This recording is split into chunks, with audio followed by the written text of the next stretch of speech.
Welcome to Global Investment Voice, your premier podcast for diving deep into the world of investment migration. Are you dreaming of a second or third passport? Then join us as we traverse the globe, exploring the ins and outs of the U.S. EB-5 immigrant investor visa, uncover the secrets of golden visas, and delve into the many residency and citizenship by investment programs. Each episode is packed with exclusive insights from top industry experts. Whether you're an investor, developer, or a visionary entrepreneur, we're here to guide you through the complexities of global investment migration. And who better to navigate this journey with than your hosts, the dynamic legal duo of this industry, Mona Shah and Rebecca Singh.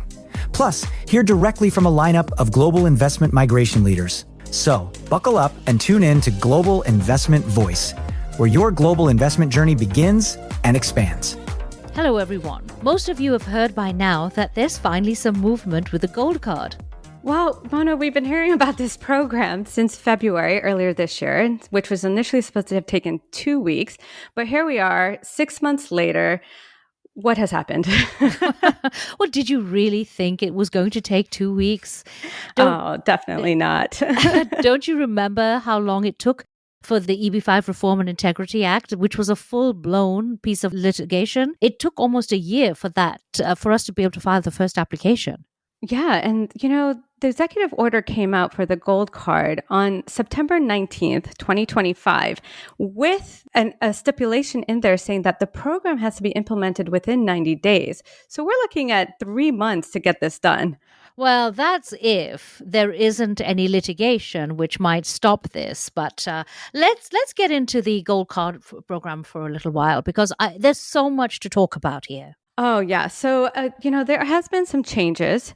So on trumpcard.gov, a lot of people understood the Gold Card to be a $5 million gift or donation. It is still there, but it's called the Platinum program, where you have to spend the $5 million and you can stay in the country as long as you want. But in order to have a tax benefit, you can only stay up to in the US for 270 days. So there's a caveat. There is, but we don't know when that's going to be implemented, because that does need congressional authority approval before that can come in. So, Yes. Let's put the Platinum program aside for the moment and just talk about the Gold program of the 1 million and 2 million. Yes. So you said that, Mona, 1 million and 2 million. So we have what's called the Trump Gold Card.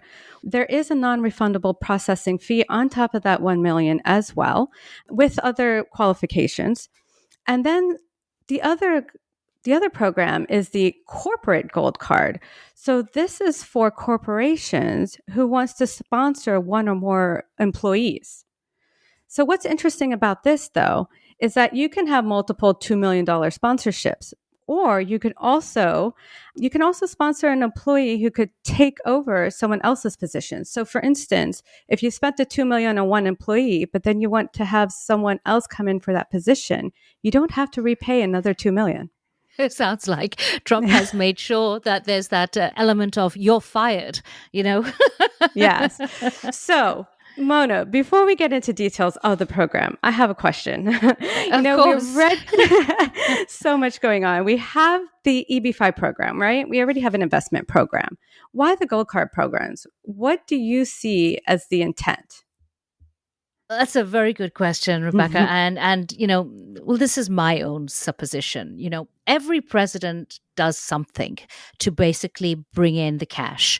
I mean, personally, I was very disappointed how Biden really weaponized the SEC, and the SEC went after a lot of crypto people and others, and obviously when the SEC go after companies, they want to bring in money.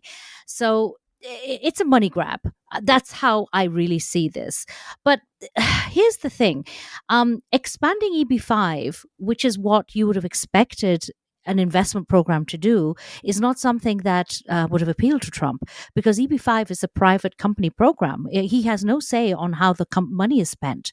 Here, under the Gold Card, this is a donation. We bypass the SEC. He controls where the money goes. Yeah, Mona, you're so right. I didn't even think of that before. So basically, there's no SEC involvement in this. No. Because there's no offering, there's no investment. I mean, we don't even have to show that an individual is an accredited investor. Well, you would expect that if he had $1 million to donate, he would be. But yeah, Yeah, that's true. no. Yeah, but I mean, we see it a lot of times in the EB-5 program. Not a lot of people can, sometimes it's hard to meet that requirement because it could be sometimes. gifts, yeah, or loans given. But I will add, though, that I've, and this is something I just really want to bring out because this whole thing is like an anathema. I've been doing EB5 since the implementation of EB5 the way we know it back in 2006.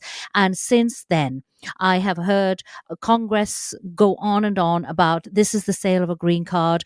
You know, EB5 is all about selling to the rich and bringing rich people in, whereas EB5 is not, because there's so much which goes into EB5. But the gold card, certainly is the sale of residency and then possibly citizenship. And it was only just a couple of weeks ago that we were talking about the Maltese program and how the EU had a ruling against Malta for the sale of citizenship in a sovereign country, and how that was just an anathema to the European Union. And here we are doing exactly the same thing. Yes. I mean, wasn't it this administration too that also criticized the Caribbean programs with the donations, saying that you're pretty much buying a passport? And I 100% agree with you on that. But no, that's our opinion. That's our opinion. Let's see whether or not let's go through this and see whether or not the gold card program will actually work. Is it realistic? Yes. So from what we've heard is that the gold card program, you know, I think there was a lot of talk out there that it was actually going to affect the EB-5 program. But in reality, it seems that this is going towards the EB-1 and EB-2 categories. They couldn't really put to the EB-5 because EB-5 is a job creation, and none of this money is going into job creation if it's going down to pay debt or something else. So that would have been too difficult. But just very quickly for our listeners who aren't aware of what EB is, that's and I don't want to get too technical for you all, but EB is the employment-based categories. And EB has 5 categories. So you have EB1 and EB2, which are visas explicitly designed for individuals who have demonstrated extraordinary or exceptional abilities. And it can be anywhere in fields like science, arts, business, whatever. EB3 is unskilled labor. EB4, special visas like religious visas, battered wives visas. And of course, then you have EB5, which is the investment visa. Yeah. So, Moni, you said EB1 and EB2, which are like explicitly designed for those individuals who can show extraordinary or exceptional abilities. Yeah. But how can a monetary donation, you know, regardless of how much you're giving, the 1 million, 2 million, even the 5 million, how can it realistically demonstrate these qualities for those programs? Yeah, exactly right. It's an ethical issue, as far as I can see. You know, are we devaluing genuine talent? You know, are we taking away visas from people who have the real brain and the real areas that we need in this country to substitute them for some billionaire? I don't know. Yeah, I know. Because the executive order in itself is, as we said, we don't want to get too technical, but we've read it, you know, because at first I read it, I thought, oh, maybe you have to still meet those qualifications, but maybe this amount that you're spending is going to help you expedite your case, right? Which we're going to get into a bit later. But after reading it carefully, I mean, it says you treat the gift, right, or the donation, but they're calling it a gift, as the actual evidence of eligibility. Well, actually, if for those who are a bit more familiar with EB1s, you know, you have categories that you have to fulfill, but you can bypass a lot of the categories if, for example, you've won a Nobel Prize for science, for example, because that puts you in that extraordinary category by itself. I probably sound like I'm complaining here, but, you know, just the ability to write a check, how can you leapfrog? How can you leapfrog it all? You know? Yeah. So basically saying that this gifting of funds is sufficient enough to be under the EB1 and EB2 categories, whereas you have individuals who've worked and strived to get to that position. You're just saying basically money buys it. To me, you know, money speaks. Yeah, we're incentivizing wealth over merit. We're Hmm. discouraging skilled workers, innovators, who eventually, could really bring in perhaps more financial security to the country. Yeah. That it leads me to those individuals who do meet those requirements, right? Let's say they meet the requirement, they don't have the money though. It seems like they can still apply under the program, but where does that leave them? Are the ones who are spending the million or two, are they, it gets into that topic of, are they expedited then? Is it money again? Money speaks, you get to the front of the Well, line. the expedite that you're probably just talking about here is the premium processing, which you have under EB1 and EB2, which we don't have under EB5.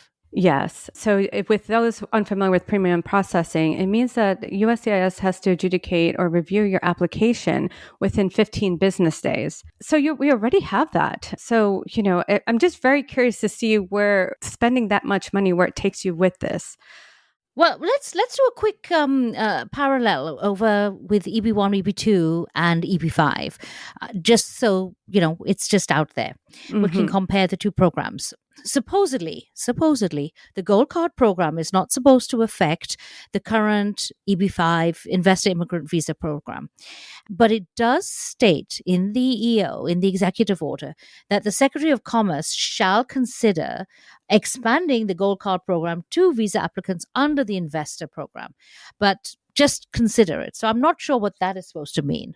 Yeah, because it's just mean again, you just investing or gifting. You're not even investing. You're gifting this money. Is this evidence of how can you meet the eligibility requirements under the EB5 program? You I can't. You can't. mean, It's very yeah, strict. It's very strict, and exactly. there's no way going around it. It could possibly be squeezed in an EB1 and EB2, but certainly not an EB5. Pay to play immigration, you can only go so far. But how is it going to affect the EB5 program? I mean, do you think the investors coming in would rather give $1 million as a gift for permanent residency rather than invest with the hope of getting their money back? I mean, look, at least with the EB5 program, you do have the hope of, and it's an at-risk program, yes. So there is a chance of losing it as well, but have a potential of getting that back with interest. Well, Um, there's sorry to remind you, Rebecca, but a donation is also like the at risk. You're not getting that back. It's gone. It's gone completely. So, but that's the thing. You at least have a chance of gaining that 800,000 back through the EB5 program. From my reading also, it seems, now this could change because we really don't have enough guidance at all, just this one executive order. But from my reading, it also seems that one single donation of $1 million is per person, not per family. And there's no such thing, if there's not a per family, we don't have all of this Child Protection Act where you have children who are going to be over 21 would be protected. So the big disadvantage to me is that it's fine for a single person, but for a family, it's not going to be 1 million. It could It's be not going three to or be 4 or 5 million. Yeah, Yes. exactly.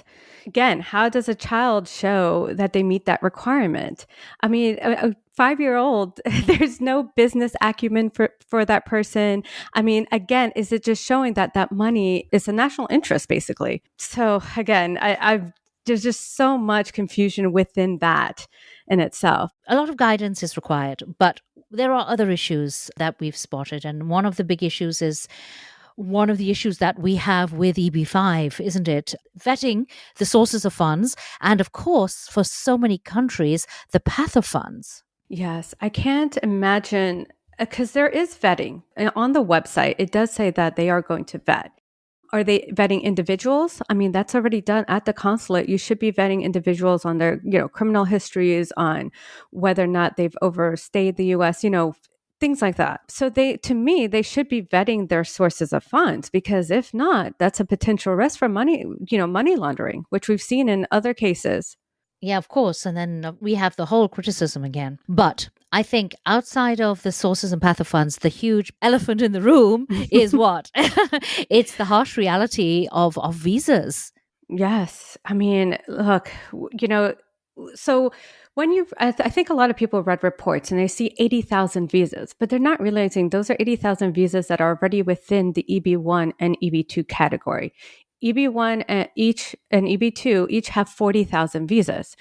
All right. So those are already there. They're not giving you more visas. And No, if but so, 80,000 is a lot more than Seems like- 10,000. it seems like a lot. Yes. Yes. But Mona, look, we already have backlogs in EB1 and EB2. Yeah, You yeah. know, India and China are heavily backlogged. I mean, mhm. India is so backlogged in EB2. It's I'm not sure about the national interest waiver though, but in EB2 it's backlogged over 100 years for an Indian national. Yeah. So, if you're already backlogged, you already have people in line waiting for visas. How are they promising that you're going to get this expedited? I don't know. Maybe they have something up their sleeve, like a visa carve out, like we had in Interesting. EB5. Yeah. Yeah. They could have set Set-asides? asides. Yeah. Yeah. That would be interesting. And we already saw that there was a huge issue with those coming in. I mean, you were spending more money, but you're getting put in front of the line. So is that something that could potentially happen? That those paying the 1 million, 2 million are going to jump ahead of the line of others who've been waiting for years? There's misleading marketing if there isn't, because and again there's no PPM, so there's no one to sue. Yeah, so that potentially, if there is a set aside category, then that could potentially see even further backlogs in the I guess the unreserved categories, if you would say. So yeah, I think that's going to be interesting to see how they're going to put that aside. But outside of the visa backlogs and how they're actually going to operate the program, I mean, there are other legal and constitutional landmines ahead. This is not going to be easy sailing. Oh, no. First of all, Rebecca, can the executive order unilaterally create a new visa pathway? I mean, does the president have the right to be able to do this? Because arguably, and there is an argument out there, this whole gold card process circumvents existing laws and regulations. If it circumvents things like path of funds and source of funds and, the EB1 category of being of extraordinary ability. So there is an argument for that. So I think we should really expect potential legal challenges. We should expect lawsuits from immigration lawyers, advocacy groups, even existing visa applicants who probably feel that they have been unfairly disadvantaged. Yes, I was going to say they see it as an unfair for them for waiting for years under categories that have been implemented for how many years now? And then all of a sudden an executive order can come and uproot everything. I think it's just too the intent, and then having some balances, checks and balances. I mean, is this a way for the Trump administration to just bring any and anyone in that they please to come in with just a donation? And this is another issue. What about the countries? What about investors who are ready to pay maybe up to 5 million, but from countries which are currently on a travel ban? So is he going to bypass his travel ban for this? Exactly. Yes. Oh my gosh. Yes. Yeah. There's just so much. I know. Well, we hope we've given you some food for thought. And right now, the gold card still feels like a pipe dream. I feel like it's deeply flawed. It's not practical. I don't even know if the executive branch has the authority to do this, but that is my opinion. Yes, I'm with you on that. I know we have a lot more to speak on this. Personally, don't see this happening in December. I think it's going to continually get pushed back. And I think we might have, we might hear some more on this that will give us some more answers in the next few months. No, and it's very interesting to hear what the comments are. I think there was one blog post that I read which said if the 47th president has the ability to bring in the gold card, maybe the 48th president will come in with something else. Maybe a blue card. And then the image will change constantly because right now the image has President Trump on the face of the card. But it does undervalue the integrity of the U.S. immigration process. It devalues genuine talent. And who knows whether real opportunities will just decide that this is not the country they want to come into. Yeah, it would be unfortunate. Well, stay tuned. Let's see what else comes forward. And that's a wrap on today's episode of Global Investment Voice. A huge thank you to all our listeners for tuning in and sharing this journey with us. Curious about unlocking the potential of global migration and citizenship? Make sure to visit us online at mshawlaw.com and globalinvestmentvoice.com. Dive into our extensive library of podcast episodes. Stay ahead with the latest in migration news by signing up for our insider newsletter. Don't forget to connect with us on social media. Find us on LinkedIn, Instagram, and Facebook to keep the conversation going. Remember, the insights shared in our podcast are for informational purposes only, so please seek tailored legal, financial, or investment advice where needed. Thanks again for listening, and until next time, keep investing smart and living well with Global Investment Voice. We'll see you on the next episode.